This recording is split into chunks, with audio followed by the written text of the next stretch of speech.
श्री वैभव लक्ष्मी व्रत कथा और नियम।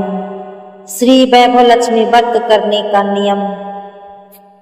यह व्रत सौभाग्यशाली स्त्रियां करें तो उनका अति उत्तम फल मिलता है, पर घर में यदि सौभाग्यशाली स्त्रियां ना हो तो कोई भी स्त्री एवं कुमारिका भी यह व्रत कर सकती है। स्त्री के बदले पुरुष भी यह व्रत करे तो उसे भी उत्तम फल अवश्य मिलता है। यह व्रत पूरी श्रद्धा और पवित्र भाव से करना चाहिए। खिन्न होकर या बिना भाव से यह व्रत नहीं करना चाहिए। यह व्रत शुक्रवार को किया जाता है। व्रत शुरू करते वक्त 11 या 21 शुक्रवार की मन्नत रखनी पड़ती है और बताई गई शास्त्रीय विधि अनुसार ही व्रत करना चाहिए।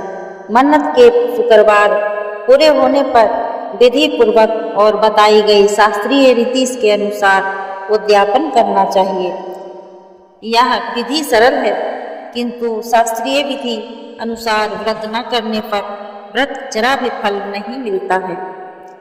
एक बार व्रत पूरा करने के बाद फिर मन्नत कर सकते हैं और फिर से व्रत कर सकते हैं। माता लक्ष्मी देवी के अनेक स्वरूप हैं। उनमें उनका धन लक्ष्मी स्वरूप ही वैभव लक्ष्मी है और माता लक्ष्मी को श्रीयंत्र अति प्रिय है। व्रत करते समय माता लक्ष्मी के विविध स्वरूप यथा श्री गजलक्ष्मी, श्री अधिलक्ष्मी, श्री विजय लक्ष्मी, श्री ऐश्वर्य लक्ष्मी, श्री वीर लक्ष्मी, श्री धान्य लक्ष्मी एवं श्री संतान लक्ष्मी तथा श्रीयंत्र को प्रणाम करना चाहिए। व्रत के दिन सुबह से ही जय माँ लक्ष्मी का रटन मन ही मन करना चाहिए और माँ का पूरे भाव से स्मरण करना चाहिए। शुक्रवार के दिन यदि आप प्रवास या यात्रा पर गए हों तो वह शुक्रवार छोड़कर उनके बाद के शुक्रवार को व्रत रखना चाहिए, अर्थात व्रत अपने ही घर में करना चाहिए। कुल मिलाकर जितने शुक्रवार की मन्नत ली हो उतने शुक्रवार पूरे करने चाहिए। घर में सोना ना हो तो चांदी की चीज पूजा में रखनी चाहिए। अगर वह भी ना हो तो रुपया रखना चाहिए। व्रत पूरा होने पर कम से कम 7 स्त्रियों को या आपकी इच्छा अनुसार जैसे 11, 21, 51 या 101 स्त्रियों को वैभव लक्ष्मी व्रत की पुस्तक कुमकुम का तिलक करके भेंट के रूप में देनी चाहिए।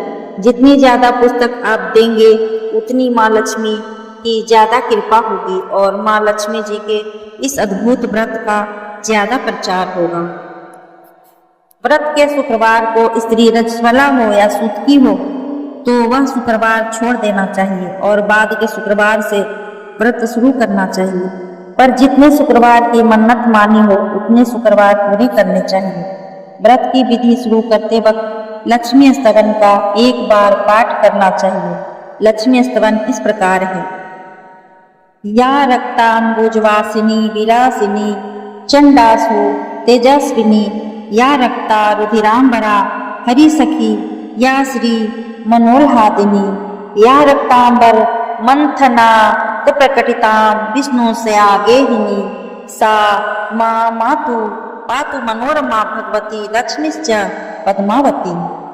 अर्थात जो लाल कमल में रहती हैं, जो अपूर्व कांति वाली हैं, जो असहा तेज वाली है, जो पूर्ण रूप से लाल है, जिसने रक्त रूप वस्त्र पहने हैं, जो भगवान विष्णु को अति प्रिय है, जो लक्ष्मी मन को आनंद देती है, जो समुद्र मंथन से प्रकट हुई है, जो विष्णु भगवान की पत्नी है, जो कमल से जन्मी है और जो अतिशय पूज्य है, वैसे है लक्ष्मी देवी आप मेरी रक्षा करें। व्रत के दिन हो सके तो उपवास करना चाहिए और शाम को व्रत की विधि करके माँ का प्रसाद लेकर व्रत करना चाहिए। अगर ना हो सके तो फलाहार या एक बार भोजन करके शुक्रवार का व्रत रखना चाहिए। अगर व्रतधारी का शरीर बहुत कमजोर हो तो ही 2 बार भोजन ले सकते हैं। सबसे महत्व की बात यही है कि व्रतधारी माँ लक्ष्मी जी पर पूरी श्रद्धा और भावना रखे और मेरी मनोकामना माँ पूरी करेंगी ही। ऐसा दृढ़ विश्वास रखकर ही व्रत करें। श्री वैभव लक्ष्मी व्रत की कथा। एक बड़ा शहर था। इस शहर में लाखों लोग रहते थे। पहले के जमाने के लोग साथ साथ रहते थे और एक दूसरे के काम आते थे, पर नए जमाने के लोगों का स्वरूप ही अलग सा है। सब अपने अपने काम में रत रहते हैं, किसी को भी किसी की परवाह नहीं। घर के सदस्यों को भी एक दूसरे की परवाह नहीं होती। भजन कीर्तन, भक्ति भाव, दया माया, परोपकार जैसे संस्कार कम हो गए। शहर में बुराइयां बढ़ गई थी। शराब, जुआ, रेस, व्यभिचारी, चोरी, डकैती आदि बहुत से अपराध शहर में होते थे। कहावत है कि हजारों निराशा में एक अमर आशा छिपी हुई है। इसी तरह इतनी सारी बुराइयों के बावजूद शहर में कुछ अच्छे लोग भी रहते थे। ऐसे अच्छे लोगों में शीला और उनके पति की गृहस्थी मानी जाती थी। शीला धार्मिक प्रकृति की और संतोषी थी। उनका पति भी विवेकी और सुशील था। शीला और उनका पति ईमानदारी से जीते थे। वे किसी की बुराई न करते थे और प्रभु भजन में अच्छी तरह समय व्यतीत कर रहे थे। उनकी गृहस्थी आदर्श गृहस्थी थी और शहर के लोग उनकी गृहस्थी की सराहना करते थे। शीला की गृहस्थी इसी तरह खुशी खुशी चल रही थी, पर कहा जाता है ना कि कर्म की गति अकल है। विधाता के लिखे लेख कोई समझ नहीं पाता। इंसान का नसीब पल भर में राजा, पल भर में रंक बना देता है, और रंक को राजा शीला के पति के अगले जन्म के कर्म भोगने बाकी रह गए होंगे कि वह बुरे लोगों से दोस्ती कर बैठा। वह जल्द से जल्द करोड़पति होने के ख्वाब देखने लगा। इसी चक्कर में वह गलत रास्ते पर चल निकला और करोड़पति के बजाय रोडपति बन गया, यानी रास्ते में भटकते भिखारी जैसी उसकी स्थिति हो गई थी। शहर में शराब, जुआ, चरस, गांजा आदि वादियां फैली हुई थी। उसमें शीला का पति भी फंस गया। दोस्तों के साथ उसे भी शराब की लत लग गई। जल्द से जल्द पैसा बनाने के लालच में दोस्तों के साथ रेस जुआ भी खेलने लगा। इस तरह बचाई हुई धनराशि, पत्नी के गहने, सब कुछ रेस जुए में गंवा दिया। समय के परिवर्तन के साथ घर में दरिद्रता और भूखमरी फैल गई। सुख से खाने के बजाय 2 वक्त के भोजन के लाले पड़ गए और शीला को पति की गालियां खाने का वक्त आ गया था। शीला सुशील और संस्कारी स्त्री थी। उसको पति के बर्ताव से बहुत दुख हुआ, किंतु वह भगवान पर भरोसा करके बड़ा दिल रखकर दुख सहने लगी। कहा जाता है कि सुख के पीछे दुख और दुख के पीछे सुख आता ही है, इसलिए दुख के बाद सुख आएगा ही। ऐसी श्रद्धा के साथ शीला प्रभु भक्ति में लीन रहने लगी। इस तरह शीला असहा दुख सहते सहते प्रभु भक्ति में वक्त बिताने लगी। अचानक एक दिन दोपहर में उनके द्वार पर किसी ने दस्तक दी। शीला सोच में पड़ गई कि मुझ जैसे गरीब के घर इस वक्त कौन आया होगा। फिर द्वार पर आए हुए अतिथि का आदर करना चाहिए, ऐसे धर्म संस्कार वाली शीला ने खड़े होकर द्वार खोला। देखा तो सामने एक माँ खड़ी थी।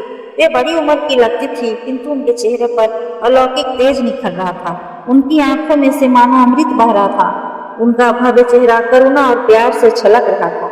उनको देखते ही शीला के मन में अपार शांति छा गई। वैसे शीला इस माँ जी को पहचानती न थी, फिर भी उनको देखकर शीला के रोम रोम में आनंद छा गया।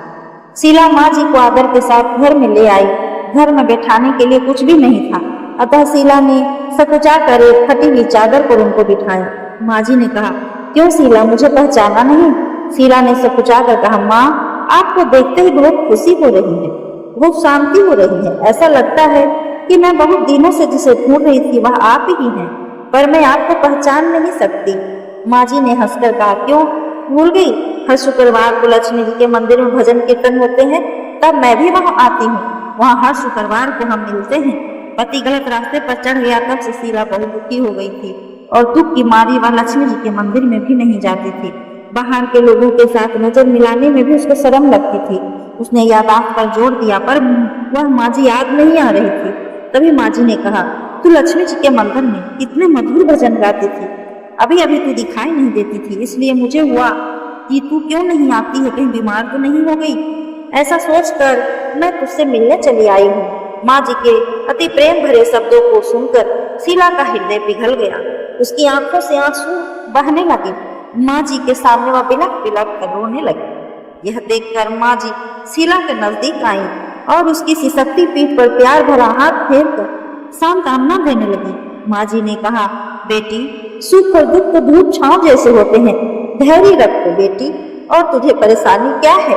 तेरे दुख की बात मुझे सुना, मेरा मन हल्का हो जाएगा, तेरा मन हल्का हो जाएगा, तेरे दुख का कोई उपाय भी मिल जाएगा। माँ जी की बात सुनकर शीला के मन को शांति मिली।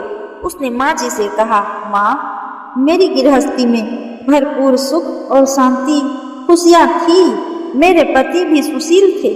अचानक हमारा भाग्य हमसे रूठ गया। मेरे पति बुरी संगति में फंस गए और बुरी आदतों के शिकार हो गए तथा अपना सब कुछ गंवा बैठे तथा हम रास्ते के भिखारी जैसे बन गए हैं। यह सुनकर माँ जी ने कहा, ऐसा कहा जाता है कि कर्म की गति न्यारी होती है। हर इंसान को अपने कर्म भुगतने ही पड़ते हैं, इसलिए तू चिंता मत कर। अब तू कर्म भुगत चुकी है, अब तुम्हारे सुख के दिन अवश्य आएंगे। तू तो लक्ष्मी जी की भक्त है। माँ लक्ष्मी जी तो प्रेम और करुणा की अवतार है। वे अपने भक्तों पर हमेशा ममता रखती है, इसलिए तू धैर्य रख। माँ लक्ष्मी जी का व्रत कर, इससे सब कुछ ठीक हो जाएगा। माँ लक्ष्मी जी का व्रत करने की बात सुनकर शीला के चेहरे पर चमक आ गई। उसने पूछा, माँ, लक्ष्मी जी का व्रत कैसे किया जाता है, या मुझे समझाइए, मैं यह व्रत अवश्य करूंगी। माँ जी ने कहा, बेटी, माँ लक्ष्मी जी का व्रत बहुत सरल है। उसे वरदलक्ष्मी व्रत या वैभव लक्ष्मी व्रत भी कहा जाता है। यह व्रत करने वाले की सब मनोकामना पूर्ण होती है। वह सुख संपत्ति और यश प्राप्त करता है। ऐसा कहकर माँ जी वैभव लक्ष्मी व्रत की विधि कहने लगी। बेटी, वैभव लक्ष्मी व्रत वैसे तो सीधा साधा व्रत है, किंतु कई लोग यह व्रत गलत तरीके से भी करते हैं, अतः उसका फल नहीं मिलता। कई लोग कहते हैं कि सोने के गहने की हल्दी कुमकुम से पूजा करो, बस व्रत हो गया, पर ऐसा नहीं है। कोई भी व्रत शास्त्रीय विधि से करना चाहिए, तभी उसका फल मिलता है। सच्ची बात यह है कि सोने के गहनों का विधि से पूजन करना चाहिए। व्रत की उद्यापन विधि भी शास्त्रीय विधि से करना चाहिए। यह व्रत शुक्रवार को करना चाहिए। प्रातः काल स्नान करके स्वच्छ कपड़े पहनो और सारा दिन जय माँ लक्ष्मी का रटन करते रहो। किसी की चुगली नहीं करनी चाहिए। शाम को पूर्व दिशा में मुंह करके आसन पर बैठ जाओ। सामने पाटा रखकर उस पर रुमाल रखो। रुमाल पर चावल का छोटा सा ढेर करो। उस ढेर पर पानी से भरा तांबे का कलश रखकर कलश पर एक कटोरी रखो। उस कटोरी में एक सोने का गहना रखो। सोने का ना हो तो चांदी का चलेगा, चांदी का ना हो तो नगद रुपया भी चलेगा। बाद में घी का दीपक जलाकर अगरबत्ती सुलगा रखो। माँ लक्ष्मी जी के बहुत से स्वरूप हैं। माँ लक्ष्मी जी की श्रीयंत्र अति प्रिय है, अतः वैभव लक्ष्मी पूजन विधि करते वक्त सर्वप्रथम श्रीयंत्र और लक्ष्मी जी के विविध स्वरूपों का सच्चे दिल से दर्शन करो। उसके बाद लक्ष्मी स्तवन का पाठ करो। बाद में कटोरी में रखे हुए गहने या रुपयों को कुमकुम, हल्दी और चावल चढ़ाकर पूजा करो। लाल रंग का फूल चढ़ाओ। शाम को कोई मीठी चीज बनाकर उसका प्रसाद रखो। न हो सके तो शक्कर या गुड़ भी चल सकता है। फिर आरती करके 11 बार सच्चे हृदय से जय माँ लक्ष्मी बोलो। बाद में 11 या 21 शुक्रवार व्रत करने का दृढ़ संकल्प माँ के सामने करो और आपकी जो मनोकामना हो वह पूरी करने को माँ लक्ष्मी जी से विनती करो। फिर माँ का प्रसाद बांटो और थोड़ा प्रसाद अपने लिए रख लो। अपने आप में शक्ति हो तो सारा दिन उपवास रखो और सिर्फ प्रसाद खाकर शुक्रवार का व्रत करो। शक्ति ना हो तो एक बार शाम को प्रसाद ग्रहण करते समय खाना खा लो। अगर थोड़ी शक्ति भी ना हो तो 2 बार भोजन कर सकते हो। बाद में कटोरी में रखा गहना या रुपया ले लो। कलश का पानी तुलसी की क्यारी में डाल दो और चावल पक्षियों को डाल दो। इसी तरह शास्त्रीय विधि से व्रत करने से उसका फल अवश्य मिलता है। इस व्रत के प्रभाव से हम सब प्रकार के विपत्ति दूर होकर आदमी माला माल हो जाता है। संतान न हो तो संतान होती है। सौभाग्यवती स्त्री का सौभाग्य अखंड रहता है। कुमारी लड़की को मनभावन पति मिलता है। शीला यह सुनकर आनंदित हो गई। फिर पूछा, माँ, आपने वैभव लक्ष्मी व्रत की जो शास्त्रीय विधि बताई है वैसे मैं अवश्य करूंगी, किंतु उसको उद्यापन विधि किस तरह करनी चाहिए यह भी कृपा करके सुनाइए। माँ जी ने कहा, 11 या 21 को जो मन्नत मानी हो उतने शुक्रवार यह वैभव लक्ष्मी व्रत पूरी श्रद्धा और भावना से करना चाहिए। व्रत के आखिरी शुक्रवार को खीर का नैवेद्य रखो। पूजन पूरी विधि हर शुक्रवार को करते हैं, वैसे ही करनी चाहिए। पूजन विधि के बाद श्रीफल फोड़ो और कम से कम 7 कुंवारी या सौभाग्यशाली स्त्रियों को कुमकुम का तिलक करके वैभव लक्ष्मी व्रत की एक एक पुस्तक उपहार में देनी चाहिए और सबको खीर का प्रसाद देना चाहिए। फिर धनलक्ष्मी स्वरूप माँ वैभव लक्ष्मी स्वरूप माँ लक्ष्मी जी की छवि को प्रणाम करें। माँ लक्ष्मी जी का यह स्वरूप वैभव देने वाला है। प्रणाम करके मन ही मन भावुकता से माँ की प्रार्थना करते वक्त कहें कि हे माँ धनलक्ष्मी, हे माँ वैभव लक्ष्मी, मैंने सच्चे हृदय से आपका व्रत पूर्ण किया है, तो हे माँ हमारी मनोकामना पूर्ण कीजिए, हमारा सबका कल्याण कीजिए। जिसे संतान न हो उसे संतान देना, जिसे सौभाग्यशाली स्त्री का सौभाग्य अखंड रखना, कुंवारी लड़की को मन भावन पति देना। आपको यह चमत्कारी वैभव लक्ष्मी व्रत जो करे उसकी सब विपत्ति दूर करना, सबको सुखी करना। हे माँ आपकी महिमा अपरंपार है। माँ जी के पास से वैभव लक्ष्मी व्रत की शास्त्रीय विधि सुनकर शीला भाव विभोर हो उठी। उसे लगा मानो सुख का रास्ता मिल गया। उसने आंखें बंद करके मन ही मन उसी क्षण संकल्प लिया कि हे वैभव लक्ष्मी माँ, मैं भी माँ जी के कहे अनुसार श्रद्धा पूर्वक शास्त्रीय विधि से वैभव लक्ष्मी व्रत 21 शुक्रवार तक करूंगी और व्रत की शास्त्रीय रीति के अनुसार उद्यापन भी करूंगी। शीला ने संकल्प करके आंखें खोली तो सामने कोई न था। वह विस्मित हो गई कि जहाँ माँ जी थी, माँ जी कहाँ गई? यहाँ माँ जी कोई दूसरी नहीं, साक्षात लक्ष्मी जी ही थी। शीला लक्ष्मी जी की भक्त थी, इसलिए अपने भक्त को रास्ता दिखाने के लिए माँ लक्ष्मी देवी माँ जी का स्वरूप धारण करके शीला के पास आई थी। दूसरे दिन शुक्रवार था। प्रातःकाल स्नान करके स्वच्छ कपड़े पहनकर शीला मन ही मन श्रद्धा और पूरे भाव से जय माँ लक्ष्मी का मन ही मन रटन करने लगी। सारा दिन किसी की चुगली नहीं की। शाम हुई तब वह हाथ मुंह धोकर शीला पूर्व दिशा में मुंह करके बैठी। घर में पहले से सोने के बहुत से गहने थे, पर पति ने गलत रास्ते पर चलकर सबको गिरवी रख दिए थे। पर नाक की एक कुल्ली बच गई थी। नाक की कील निकालकर उसे धोकर शीला ने कटोरी में रख दी। सामने पाटे पर रुमाल रखकर मुट्ठी भर चावल का ढेर किया। उस पर तांबे का कलश पानी भरकर रखा। उसके ऊपर कील वाली कटोरी रखी। फिर विधि पूर्वक वंदन स्तवन पूजन वगैरह किया और घर में थोड़ी शक्कर सी वह प्रसाद में रखकर वह वैभव लक्ष्मी व्रत किया। यह प्रसाद पहले पति को खिलाया। प्रसाद खाते ही पति के स्वभाव में फर्क पड़ गया। उस दिन उसने शीला को मारा नहीं, सताया भी नहीं। शीला को बहुत आनंद हुआ। उसके मन में वैभव लक्ष्मी व्रत के लिए श्रद्धा बढ़ गई। शीला ने पूर्ण श्रद्धा भक्ति से 21 शुक्रवार तक किया व्रत को किया। 21वें शुक्रवार को विधि पूर्वक उद्यापन विधि करके 7 स्त्रियों को वैभव लक्ष्मी व्रत की 7 पुस्तकें उपहार में दी। फिर माता जी के धन लक्ष्मी स्वरूप की छवि को वंदन करके भाव से मन ही मन प्रार्थना करने लगी। हे माँ धन लक्ष्मी, मैंने आपका वैभव लक्ष्मी व्रत करने की मन्नत मानी थी। यह व्रत आज पूर्ण हुआ है। हे माँ, मेरी हर विपत्ति दूर करो, हमारा सबका कल्याण करो। जिसे संतान न उसे संतान देना, सौभाग्यवती स्त्री का सौभाग्य अखंड रखना, कुंवारी लड़की को मनभावन पति देना। जो कोई आपका यह चमत्कारी वैभव लक्ष्मी व्रत करे उसकी सब विपत्ति दूर करना, सबको खुशी करना। हे माँ, आपकी महिमा अपार है। ऐसा बोलकर लक्ष्मी जी के धन लक्ष्मी स्वरूप की छवि को प्रणाम किया। इस तरह शास्त्रीय विधि से शीला ने श्रद्धा से व्रत किया और तुरंत ही उसे फल मिला।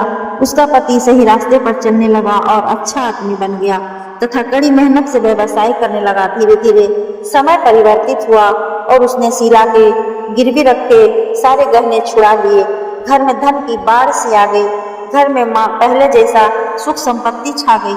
वैभव लक्ष्मी का व्रत का प्रभाव देखकर मोहल्ले की दूसरी स्त्रियां भी शास्त्रीय विधि से वैभव लक्ष्मी का व्रत करने लगी। हे माँ धन लक्ष्मी, आप जैसे शीला पर प्रसन्न हुई, उसी तरह आपका व्रत करने वाले सब पर प्रसन्न होना, सबको सुख शांति देना। जय धन लक्ष्मी माँ, जय वैभव लक्ष्मी माँ।